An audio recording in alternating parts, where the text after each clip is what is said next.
تو ان چیزوں سے مجھے بہت حوصلہ ہوا، توکل ہوا، مجھے توکل کا مطلب سمجھ آیا۔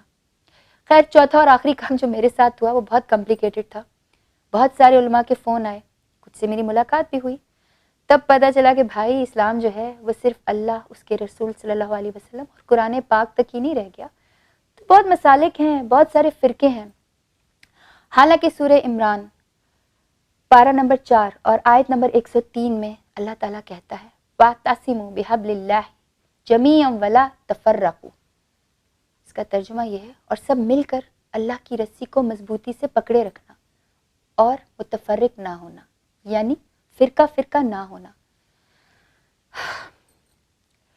تو پھر میں نے سوچا کہ میں سب کو بتا دوں کہ میرا مسلک کیا ہے۔ میں وہابی ہوں کیونکہ الوہاب اللہ کا نام ہے۔ میں اہل حدیث ہوں کیونکہ میں حدیث کو مانتی ہوں۔ میں سنی بھی ہوں کیونکہ میں سنت پر عمل کرتی ہوں۔ میں حنفی بھی ہوں کیونکہ میں ابو حنیفہ کو مانتی ہوں۔ لیکن اصل میں میرا مسلک، میرا فرقہ مسلمان ہے۔ ہم سب کا مسلک اور فرقہ مسلمان ہے۔ کیوں؟ کیونکہ اللہ تعالیٰ نے قرآن پاک میں ہم مسلمانوں کو مسلم کہا ہے۔ اللہ کرے کہ میری یہ بات آپ کے دل پر اثر کرے، میں اللہ کا پیغام آپ تک پہنچاتی رہوں گی۔